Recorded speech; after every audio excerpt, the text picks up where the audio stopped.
When I got the call that my uncle had been arrested again, I wasn't surprised.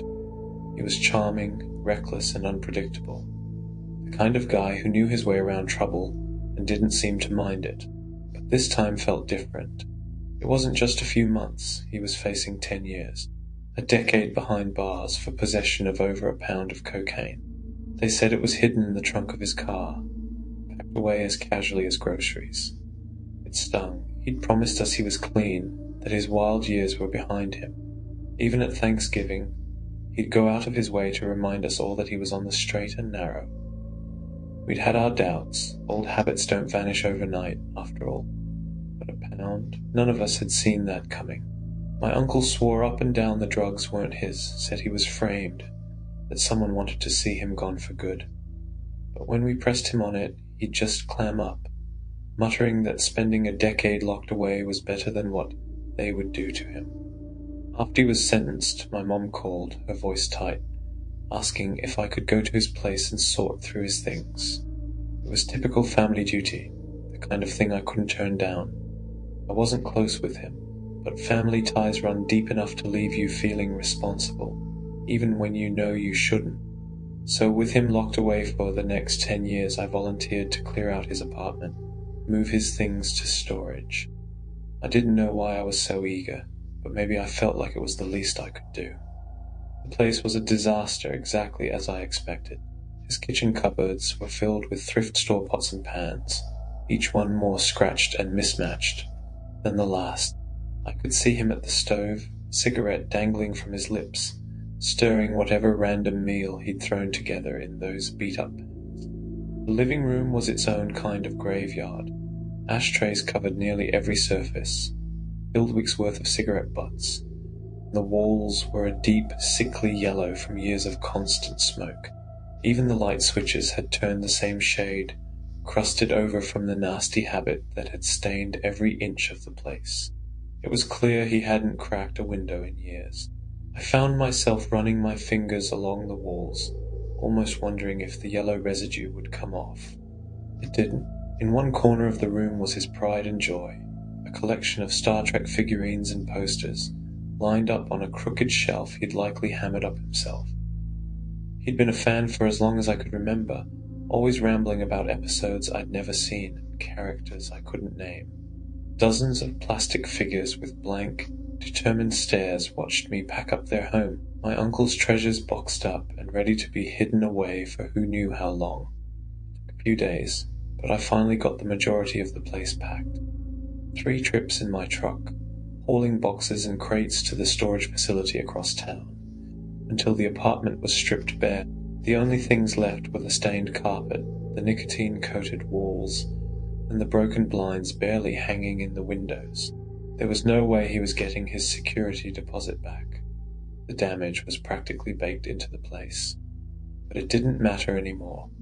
As I sorted through the last of the kitchen, my hand brushed against something tucked away in the shadows of the cabinet.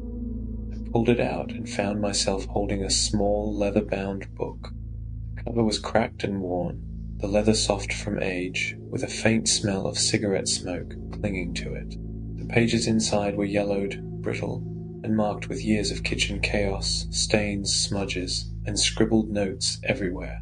The entries were scattered, written down in no particular order, almost as if whoever kept this book had jotted recipes down the moment they'd been created, without thought of organization. As I skimmed the pages, a feeling crept over me that this book might have belonged to my grandfather. He was the one who'd brought the family together year after year with his homemade dishes. Every holiday felt anchored by the meals he'd cooked, recipes no one had ever been able to quite replicate. This book could very well hold the secrets to those meals, a piece of him that had somehow made its way into my uncle's hands after my grandfather passed. And yet, I couldn't shake a strange sense of dread as I held it. The leather was cold against my hands, almost damp, and a chill worked its way through me as I turned the pages. It felt wrong, somehow, as if there was more in this book than family recipes.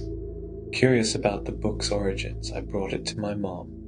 She took one look at the looping handwriting on the yellowed pages and nodded, her face softening with recognition. "This was your grandfather's," she said, almost reverently, tracing her fingers along the ink. She hadn't seen it in years, and when I told her where I'd found it, a look of surprise flickered across her face. She had been searching for the book for ages, and had never realized her brother had kept it all this time. As she flipped through the pages, nostalgia mingled with something else, maybe a touch of sadness or reverence. I could tell this book meant a lot to her, which only strengthened my resolve to preserve it. "Could I hang on to it a little longer?" I asked. "I want to scan it, make a digital copy for myself, so we don't lose any of his recipes."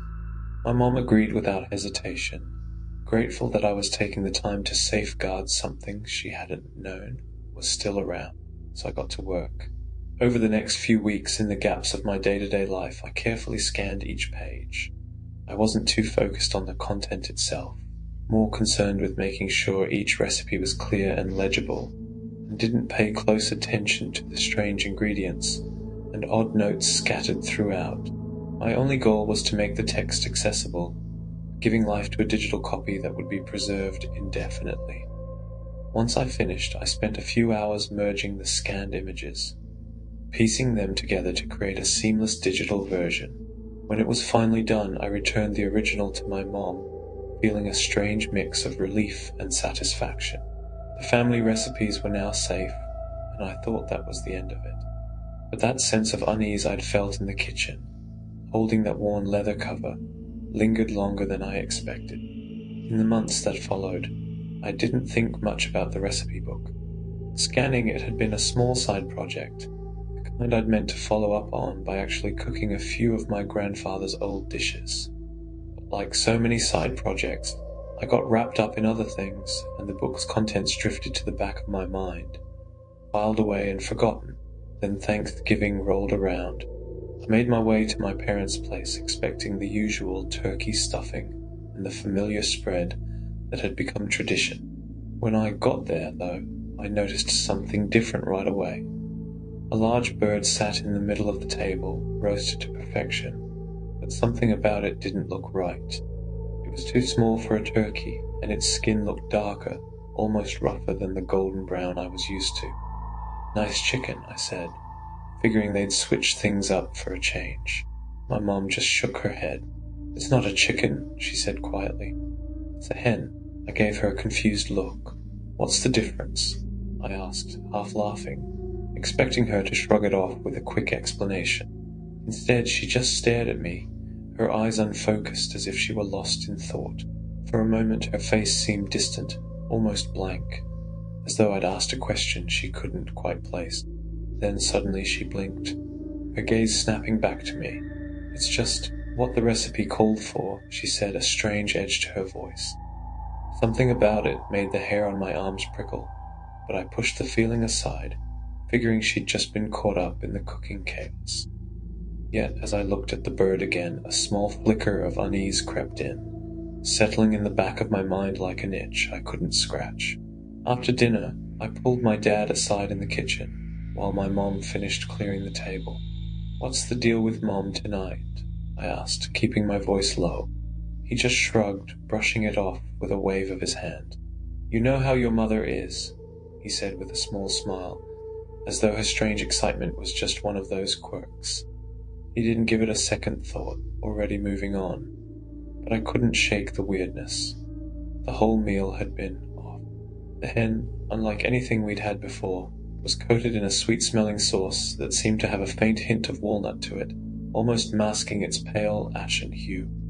The bird lay on a bed of unfamiliar greens, probably some sort of garnish, alongside perfectly sliced parsnips and radishes that seemed too neatly arranged, like it was all meant to look a certain way. The whole thing was far too elaborate for my mom's usual Thanksgiving style. When she finally sat, she led us in saying grace, her voice soft and reverent. As she began cutting into the hen, a strange glint of excitement lit up her face, one I wasn't used to seeing.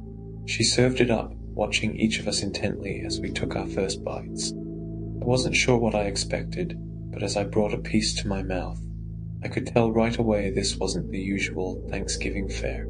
The meat was tough, almost stringy, and didn't pull apart easily, a a far cry from the tender turkey or even chicken I was used to. Mom kept glancing between my dad and me with a kind of eager glee, as though she were waiting for us to say something. It was unsettling, her eyes wide, as if she were waiting for us to uncover some hidden secret. When I finally asked, "What's got you so excited, Mom?" she just smiled, her expression softening. "Oh, it's just this cookbook you found from Grandpa's things. It's like having a part of him here with every meal I make." She spoke with a reverence I hadn't heard in her voice for a long time, as though she were talking about more than just food. I gave her a nod, trying to humor.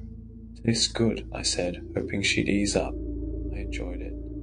But in truth, I wished we'd had a more familiar Thanksgiving dinner. The meal wasn't exactly bad, but something tasted a little off. I couldn't put my finger on it, and maybe I didn't want to. After we finished, I said my goodbyes and headed home, trying to shake the lingering sense of unease. My mom's face, her excitement, kept replaying in my mind. And then there was the hen itself. Why a hen? Why the pale, ashen sauce? There was something almost ritualistic in the way she'd prepared it. A strange precision I'd never seen from her before. The night stretched on, the questions gnawing at me, taking root in a way that wouldn't let me rest. When I got home, I couldn't shake the weird feeling from dinner. I sat down at my desk, opening the scanned file I'd saved to my desktop months ago. The folder had been sitting there, untouched, and now that I finally had it open, I could see why I'd put it off. The handwriting was dense and intricate, almost a kind of calligraphy, each letter curling into the next. The words seemed to dance across the pages in a strange whimsical flow. I had to squint, leaning closer to make sense of each line. As I scrolled through the recipes, a chill ran down my spine. They had unsettling names, the kind that felt more like old spells than recipes. Mother's Last Supper porridge, binding broth of bone and leaf, Elder's Ember bread, hollow heart soup with morning onion. I wasn't sure if it was my imagination, but I could almost feel a heaviness creeping into the room, the words themselves holding an eerie energy. Then I found it, the recipe for the dish my mother had made tonight. Ancestor's Offering. The recipe was titled in that same swirling calligraphy, and I felt a knot tighten in my stomach as I read the description. It was for a maple braised hen with black walnut and root puree, though it didn't sound like any recipe I'd ever seen. The instructions were worded strangely, written in a style that made it feel centuries old. Each ingredient was listed with specific purpose and detail, as though it held some secret power. My eyes skimmed down to the meat. It specified a hen, not just any chicken. "The body must be that of a mother," it read. I felt a shiver go through me, remembering the strange way my mom had insisted on using a hen, correcting me when I'd casually referred to it as chicken. The instructions continued, noting that the hen had to be served on a bed of lamb's lettuce, a type of honeysuckle, according to a quick Google search. And then as I read further, a chill seeped into my bones. The recipe stated it must be served just before the end of twilight, as dusk yields to night. I thought back to dinner, and the way we'd all sat down just as the last of the sun's light faded beyond the horizon. But the final instruction was the worst part, and as I read it, my stomach twisted in revulsion. The recipe called for something it referred to as ancestors' salt. The note at the bottom explained that this salt was a sprinkle of the ashes of those who have returned to the earth, with a warning to use it sparingly, as each grain remembers the one who offered it. I sat back, cold sweat breaking out across my skin as I recalled the pale ashen sauce coating the hen, the faint sweet scent it gave off. My mind raced, piecing together what it implied. Had my mom actually used ashes in the meal? Had she used my grandfather's ashes? I tried to shake it off, to tell myself it was just some old folklore nonsense. But the image of her smiling face as she served us that meal, the gleam in her eyes, crept back into my mind. I felt my stomach churn, bile rising in my throat as the horrifying thought sank deeper. A few days later, the gnawing unease had become impossible to ignore. I told myself I was probably just overreacting, that the weird details in the recipe were nothing more than some strange family tradition I didn't understand. Still, I couldn't shake the dread that crept up every time I remembered that meal, so I decided to call my mom. I planned it out, careful to come off as casual. The last thing I wanted was for her to think I was accusing her of something as insane as putting ashes in our food. I asked about my dad, about her gardening, anything to warm her up a bit. Then I thanked her for the Thanksgiving dinner, even going so far as to say it was the best we'd had in years. When I finally brought up the recipe book, her voice brightened instantly. "Oh, thank you again for finding it," she said, sounding genuinely pleased. "I had no idea he'd catalogued so many wonderful recipes. I knew your grandfather's cooking was special, but to have all these dishes recorded, like his own little legacy, it's been such a joy." I chuckled, trying to keep my tone light. "I actually looked up that dish you made us ancestors offering. Thought maybe I'd give it a try myself sometime." "Oh, really?" she replied, sounding intrigued. "Yeah, though I thought it was a little strange the recipe specifically calls for a hen and not just a regular chicken, since they're so much tougher.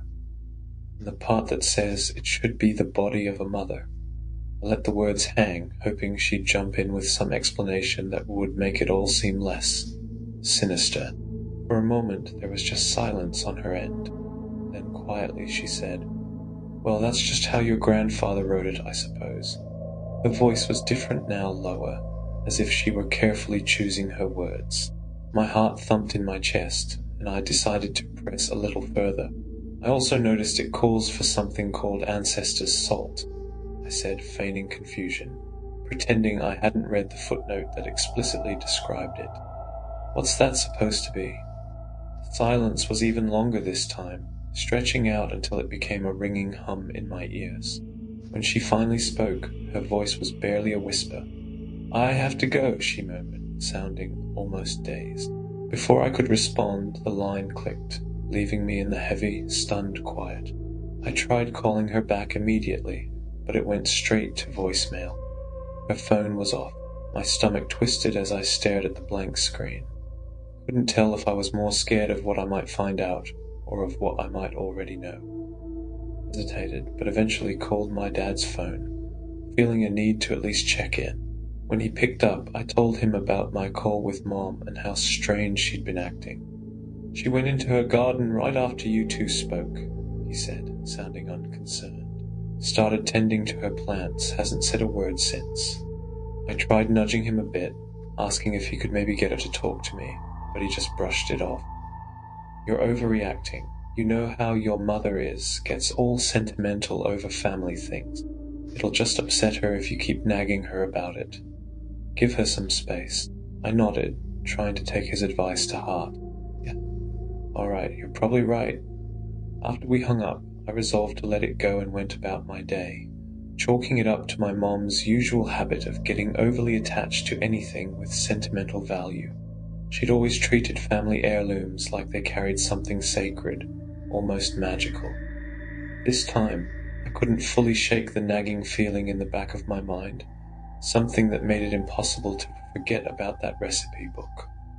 Eventually, curiosity got the better of me. Sitting back down at my computer, I opened the digital copy and scrolled aimlessly through the pages. Part of me knew it was a bad idea, but I couldn't resist. I let the file skip down to a random section, thinking I'd try making something small, something harmless. As I scrolled, I found myself staring at the very last page, which held a recipe titled Elder's Ember Bread. The instructions were minimal, yet each word seemed heavy, steeped in purpose. Beneath the title, a note read, "Best served in small portions on cold, dark nights. The taste is best enjoyed alone, lest the voices of the past linger too long." I shook my head, half amused, half unnerved. It was all nonsense, I told myself. Probably just some old superstitions my grandfather had picked up along the way, but something about it had my heart pounding just a bit harder. Ignoring the rising chill, I printed the recipe and took it to the kitchen. I'd play along, I figured. It was just bread after all. I scanned the list of ingredients for Elder's Ember Bread, feeling time slip away as though I'd been pulled into some strange trance.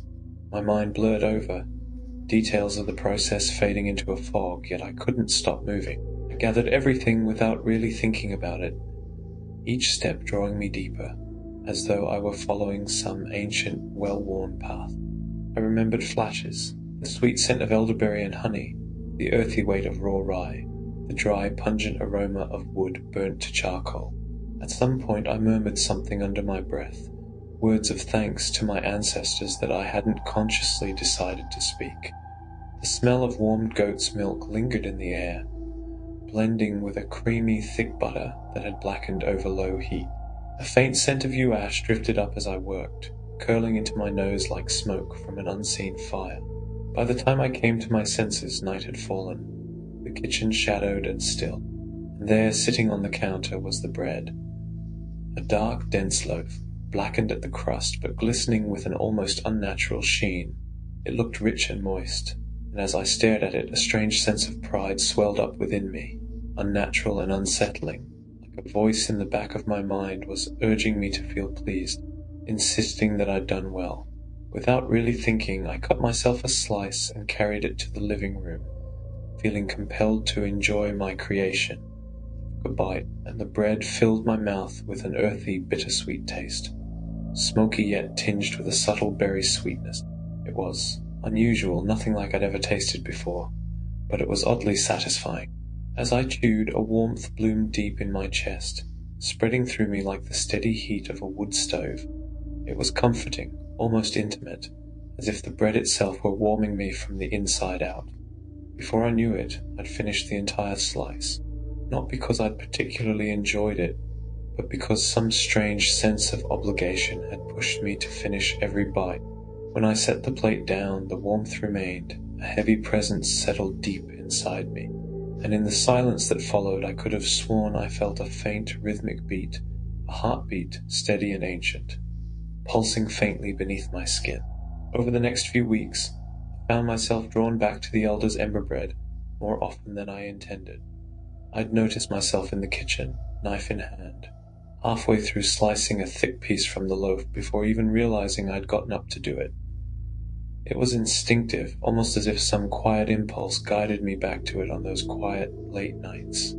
Each time I took a bite, that same deep warmth would swell inside me, radiating outward like embers glowing from a steady fire. But unlike the hen my mother had made, a meal that left me with a lingering sense of discomfort, the Ember bread felt different.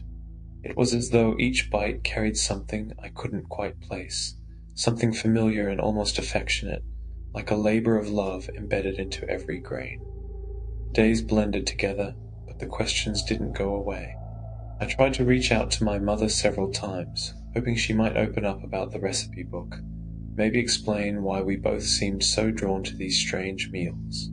But each time I brought it up, she'd evade the question, either changing the subject or claiming she was too busy to talk.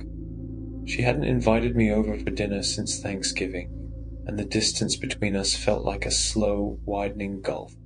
Even my dad, when I'd asked about her, shrugged it off, saying she was just going through a phase. But the coldness in her responses, her repeated avoidance of the book, only made me more certain that there was something she wasn't telling me. Still, I kept returning to the Ember bread, feeling its subtle pull each time the sun set, as though I were being guided by something unseen. And each time I took a bite, it felt less like a meal and more like communion, a quiet bond that was growing stronger with every piece I consumed. After weeks of unanswered questions, I decided to reach out to my uncle at the prison. I was allowed to leave a message, so I kept it short, told him it was his nephew, wished him well, and let him know I'd left him $100 in commissary. The next day he called me back, his voice scratchy over the line, but appreciative. "Hey, thanks for the cash," he said with a short chuckle. "You know how it is in here. Money makes things easier." We chatted for a bit, catching up. He'd been in and out of prison so often that I'd come to see it as his way of life. In his 60s now, he talked about his time behind bars with a kind of acceptance, almost relief. "By the time I'm out again, I'll be an old man," he said, almost amused. "It's not the worst place to grow old." Then I took a breath and brought up the reason I'd called. "I don't know if you remember, but when I was packing up your place, I found this old recipe book." I hesitated, then quickly added, I gave it to Mom. Thought she'd get a kick out of it." His response was immediate. The warm, casual tone in his voice shifted, growing cold and sharp. "Listen to me," he said, each word weighted and deliberate. "If you have that book, you need to throw it into a fire." "What?" I stammered, caught off guard. "It's just a cookbook." "It's not just a cookbook," he replied, his voice low, almost trembling. "That book, it brings out terrible things in people." He paused, as though considering how much to say. "My father, your grandfather, he was into some dark stuff. Stuff you don't just find in the back of an old family recipe. And that book," he took a breath, "that book wasn't his. It belonged to his mother, your great-grandmother, passed down to him before he even knew what it was. My mother used to say those recipes were meant for desperate times." The gravity of his words settled into me, and I felt the weight of it all suddenly make sense. "They were used to survive hard times," he continued, voice quiet. "You've heard about what people did during the Great Depression, how desperate families were. But this," he exhaled sharply, "those recipes are ancient, passed down through whispers and word of mouth, long before they were ever written down. But they're not for everyday meals. They're for invoking things, bringing things out, the kind of things that can take hold of you if you're not careful." My hand tightened around the phone as a cold shiver traced down my spine, my mind flashing back to the Ember bread, the warmth it had left in my chest, a strange satisfaction that hadn't felt entirely my own. "Promise me," he continued, his voice almost pleading, "don't let Mom or anyone else use that book for anything casual. Those recipes keep a person alive in hard times, sure, but they weren't meant to be used. Not unless you're ready to live with the consequences." A chill settled over me as I realized just how deep this all went. I hesitated, then told my uncle the truth. I'd already made one of the recipes. I described Elder's Ember bread to him, the earthy sweetness, the warmth it filled me with, leaving out the part about how I'd almost felt compelled to eat it. He let out a harsh sigh and scolded me, his voice sharper than I'd ever heard. "You shouldn't have touched that bread. None of it. Do you understand me?" I felt a pang of guilt. "I know, I'm sorry. I promise. I won't make anything else from the book." "Good," he said, his voice calming a little. "But that's not enough. You have to get that book away from my sister, your mother, before she does something she can't take back." I tried to assure him I'd do what I could, but he cut me off, his tone deadly serious. "You need to do this. Something bad will happen if you don't." Over the next few weeks, as Christmas approached, I stayed in touch with him, paying the collect call fees to keep our conversations going. Every time we talked, the discussion would circle back to the book. I'd tell him about my progress, or lack of it, how I'd tried visiting my mom, only for her to brush me off with excuses, saying she was too busy, or that it wasn't a good time. And each time I talked to her, she seemed to grow colder, more distant, as if that recipe book was slowly casting a shadow over her. One day, I decided to drop by without any notice at all. When I showed up on her doorstep, she didn't seem pleased to see me. "You should have called first," she said with a forced smile. "It's rude, just showing up like this." Her tone was tight, her words clipped. I tried to play it off, shrugging and saying I'd just missed her and wanted to check in. But as I scanned the house, I felt a creeping sense of unease. I looked for any sign of the book, hoping I could find it and take it with me, but it was nowhere to be seen. Each time I'd leave empty-handed, feeling like I was being watched from the shadows as I walked out the door. Every call with my uncle became more urgent, his insistence that I retrieve the book growing into a kind of desperation. "You have to try harder," he'd say, his voice strained. "If you don't get that book away from her, something's going to happen. You have to believe me." And deep down I did believe him. The memory of the Ember bread, the strange warmth, and the subtle pull of that old recipe gnawed at me, as though warning me of something far worse waiting in that book. But it was more than that. Something in my mom's voice, her distant gaze, even her scolding felt off. And every time I left her house, I felt a chill settle over me, like I was getting closer to something I wasn't prepared to see. Christmas Day finally arrived, and despite my mother's recent evasions, there was no avoiding me this time. I gathered up the presents I'd bought for them, packed them into my car, and drove to their house, hoping the tension that had grown between us would somehow ease in the warmth of the holiday. When I knocked, she opened the door and offered a quick, half-hearted hug. The scent of baked ham and sweet glaze wafted out, thick and rich, and for a second, I thought maybe she'd set aside that strange recipe book and return to her usual cooking. I relaxed a little, hoping the day would be less tense than I'd feared. "Where's Dad?" I asked, glancing around for any sign of him. "Oh, he's in the garage," she said, waving it off. "Got a new gadget he's fussing over, you know him." She gestured toward the dining room, where plates and holiday decorations were already set up. "Why don't you sit down? Lunch is almost ready." Took off my coat, glancing back at her. She was already turned away, busying herself with the last touches on the table, and I couldn't help but feel a pang of discomfort. Her movements were stiff, almost mechanical, and I could sense the familiar warmth in her was missing. It was like she was there but somehow absent. Not wanting to disobey my mother on Christmas, I placed my gifts with the others under the tree and took my seat at the dining table. The plate in front of me was polished and waiting, a silver fork and knife perfectly aligned on either side. The emptiness of it left an unsettling pit in my stomach. "Should I go get Dad?" I called out, glancing back toward the hallway that led to the garage. He'd usually be the first to greet me, especially on a holiday. The silence from him was off-putting.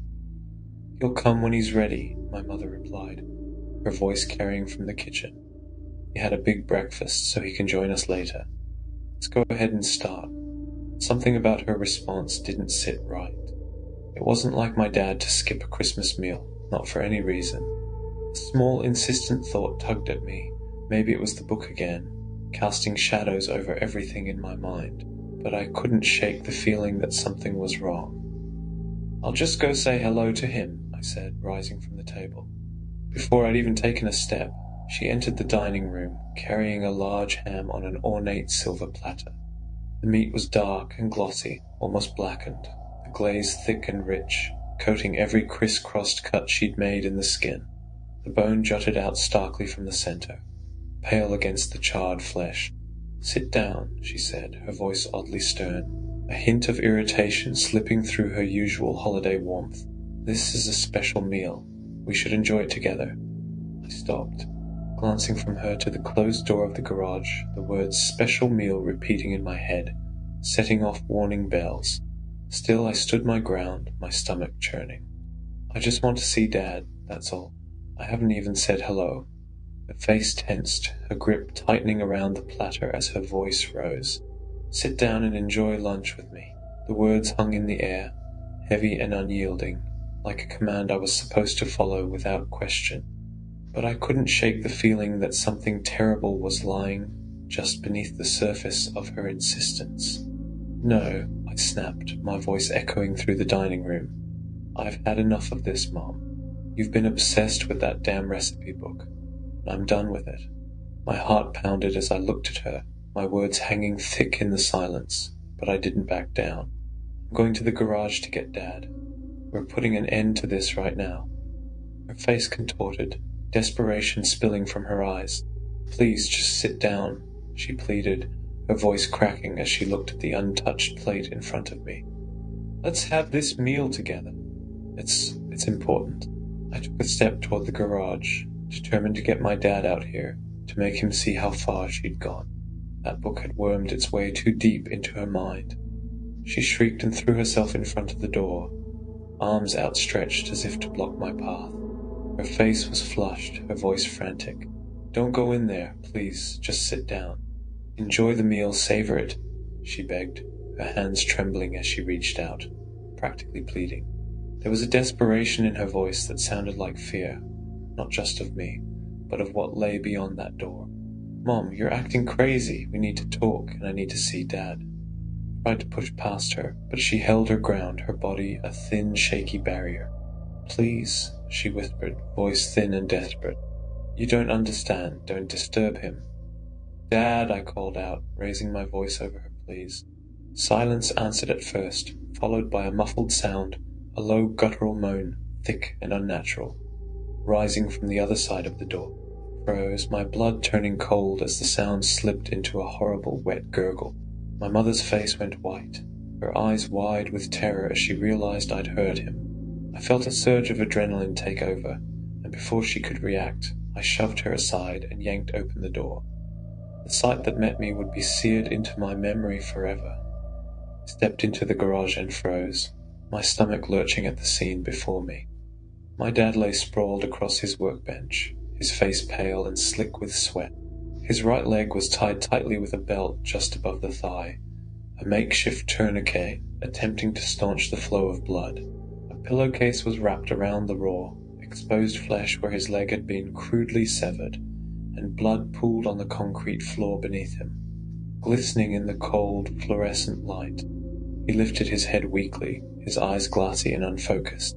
His mouth moved, trying to form words, a barely audible rasp escaping as he struggled to speak. "Help me." Didn't waste a second.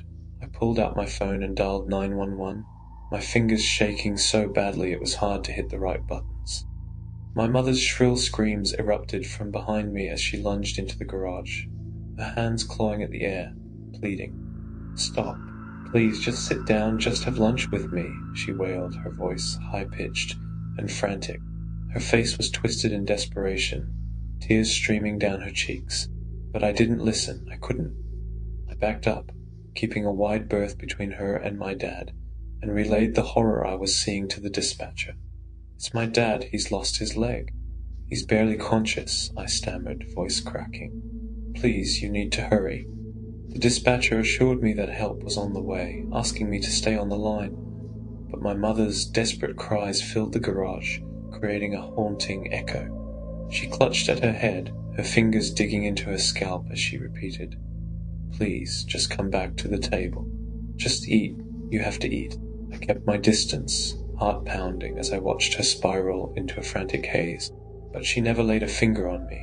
She only circled back to the door, wailing and begging in a chilling frenzy that made my blood run cold.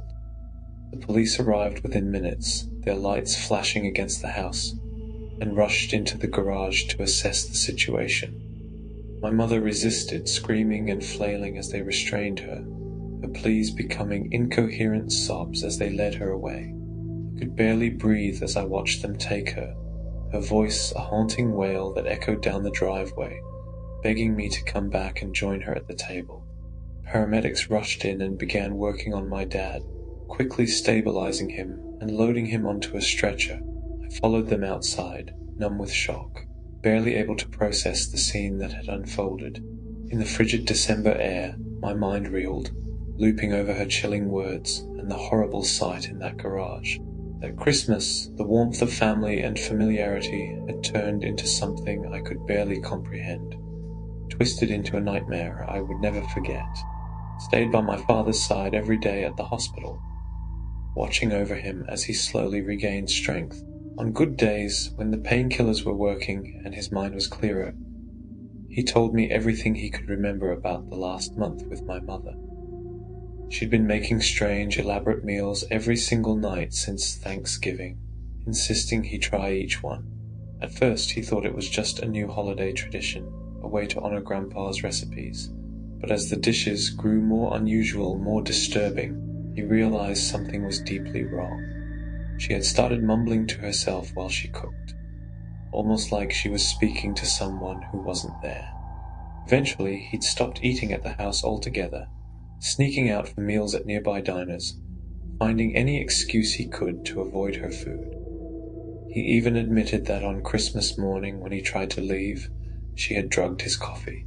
Everything went hazy after that, and the next thing he remembered was waking up to pain and the horror of what she'd done to his leg. We discussed the recipe book in hushed tones, both coming to the same terrible conclusion. The book had changed her. My father was hesitant to believe anything so sinister at first, but the memories of her frantic insistence, the look in her eyes, made him certain. Somehow, in some dark, twisted way, the book had drawn her into its thrall. By New Year's Eve, he was discharged from the hospital.